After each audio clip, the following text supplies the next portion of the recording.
There are moments in life when the air shifts, as if the universe inhales, holding its breath. And in that strange pause, something arrives.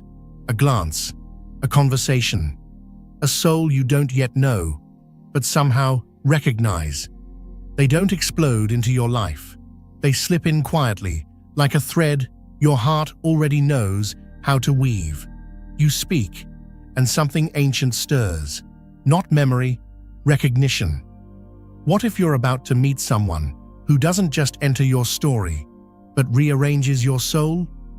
Carl Jung believed these meetings are never random. He spoke of synchronicity, of the anima and animus, of the mysterious ways our psyche prepares for transformation, not through events, but through people. Because some souls arrive not to love you gently, but to awaken you fully. In this video, you'll discover 4 subtle signs that you're standing on the threshold of a meeting that will not just change your life, but reveal who you were always meant to become. What if the shift you've been sensing isn't just about change, but about someone arriving, someone whose presence isn't random, but ritual, an echo of something already unfolding inside you?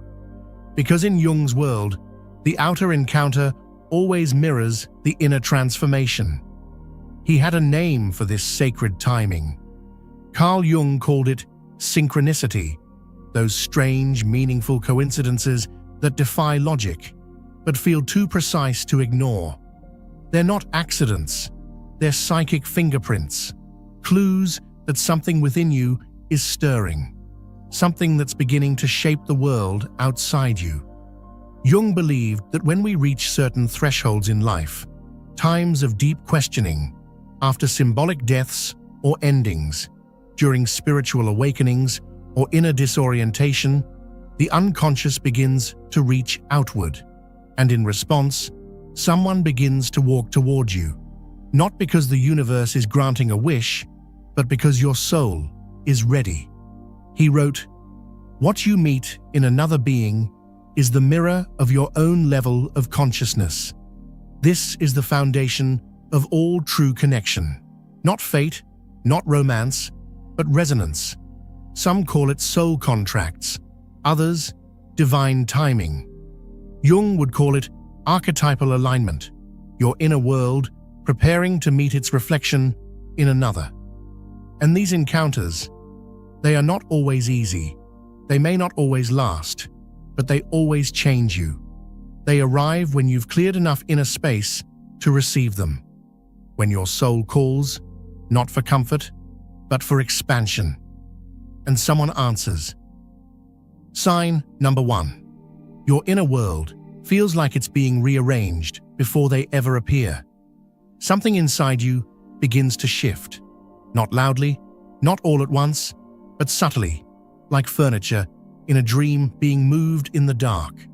You may wake feeling disoriented, as if your desires no longer fit your current life, as if your heart is making space for something or someone you can't yet name. Carl Jung taught that transformation begins in the unconscious. So before the soulmate arrives, your soul begins preparing the space.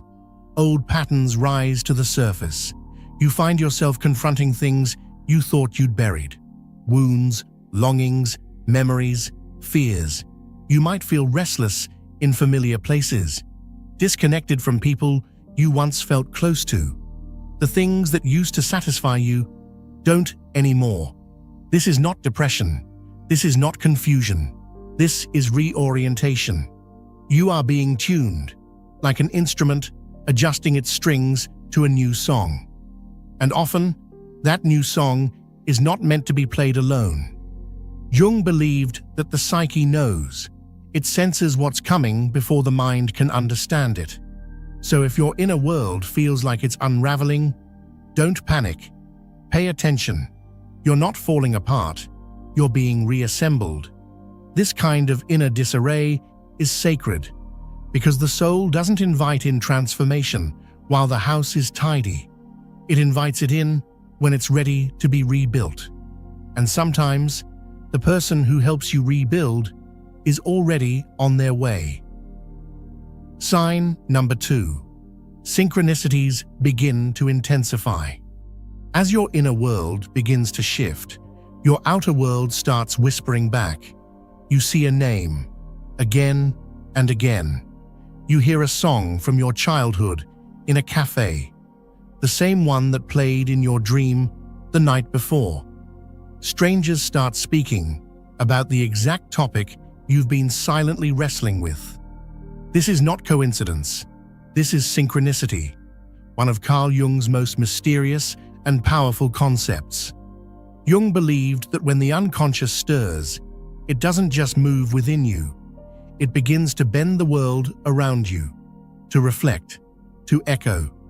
The psyche, he said, arranges outer events to mirror inner transformation. So you notice patterns, symbols, numbers. You're drawn to a place without knowing why, and find something meaningful waiting there. You begin to sense that life is conspiring, not to test you, but to guide you. Synchronicities are breadcrumbs from the soul.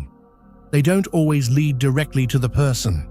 Often, they lead to the version of you who is ready to meet them. So if the signs feel louder lately, if reality itself feels like it's making eye contact, don't dismiss it. This is the psyche's poetry, its way of saying, you're close. Sign number 3. You begin meeting parts of yourself you've long ignored. The person who will change your life is never just someone out there. They are someone who meets you where you've never met yourself. Before that meeting can happen, your psyche calls you inward. You begin to feel emotions you thought you'd buried, grief that suddenly visits, desires you were taught to suppress, fears that rise not to punish you, but to be seen.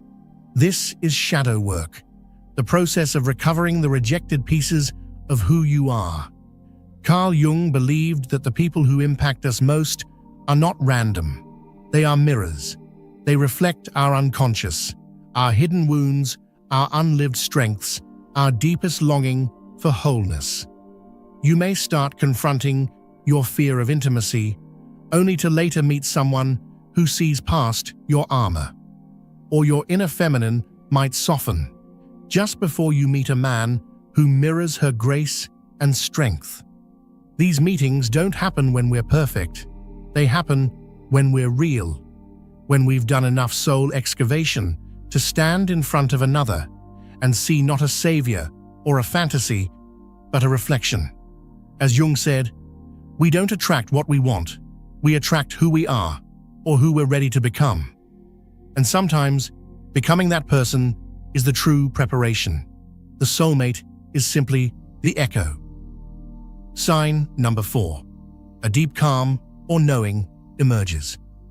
After all the restlessness, the signs, and the strange synchronicities, something shifts, not in the outer world, but within. You stop feeling like you have to chase love, seek validation, or mold yourself to be seen. There's a quieting, a strange, sacred stillness. You may not have met the person yet, but your soul whispers, they're close. This is not fantasy. It's not hope wrapped in anxiety. It's a deep-rooted knowing, the kind that arrives when your inner and outer worlds begin to align. Carl Jung would describe this moment as the self, the deepest center of your psyche, moving into conscious awareness, not as an idea, but as an embodiment. You stop looking for someone to rescue you or fill the gaps. Instead, you feel worthy of a deep, conscious connection. Not because you need it, but because you've become it. It's the paradox Jung often pointed to, that you attract what you've already cultivated within. Even if the person hasn't appeared yet, you no longer feel desperate. The magnet is already active. The signal is already being sent. Jung wrote, "Loneliness does not come from being alone, but from being unable to communicate the things that seem important. But now, you're ready to speak those things, not just to anyone, but to the one who will recognize them. And when you reach this still point within, life listens, because your soul is finally speaking clearly. So who is this person you're about to meet? They might not arrive how you expect. They may not be a lover. They could be a teacher, a friend, a creative collaborator, even a stranger you meet only once. But their presence will mark a psychic threshold, a turning point. Carl Jung believed these encounters are archetypal in nature, meaning they carry a mythic weight. They activate the self. They awaken sleeping parts of you. They show you who you've become, or who you're still afraid to be. They don't exist to complete you. They exist to reveal you. Sometimes they arrive when you've surrendered something. Other times, when you least expect it and most need it. But one thing is certain. After they appear, you cannot go back to who you were before. Not because of them, but because of what they showed you in yourself. Jung once said, "We meet ourselves time and again in 1,000 disguises on the path of life." And this meeting, whoever it is one of those sacred disguises, a mirror, a message, a doorway disguised as a person. And so, if the signs are stirring, if your soul is whispering, the question becomes, how do you prepare for a meeting this sacred? Not by searching outward, but by becoming the version of you who can truly receive it. This isn't about effort, it's about alignment. Journaling your rawest fears and desires, tuning into the quiet nudges of dreams, following synchronicities instead of logic, and yes, meeting the shadow through therapy, art, or honest solitude. Go where your spirit feels most alive, because that's where they'll find you. The more authentic you become, the less you have to strive, because the soul does not attract what is perfect, it attracts what is true. As the mystic Rumi once said, echoing Jung's deepest teachings, your task is not to seek for love, but merely to seek and find all the barriers within yourself that you have built against it. Somewhere, someone may already be walking toward you, quietly, unknowingly, pulled by the same invisible current. They don't know your name, but their soul remembers your frequency. You won't need to chase them. You'll recognize them, not with your eyes, but with something older, deeper. Your soul will exhale, and when they arrive, there may be no fireworks, just a stillness, a sense that time folds in on itself, and everything feels softly inevitable. Because in truth, this was never just about meeting them. It was about meeting yourself, fully, nakedly, unapologetically, so that when they appear, you'll finally know how to be met. This is the work of the soul, the alchemy Jung called individuation, and it begins now. From Echoes of Psyche, may the signs speak, and may your soul be listening.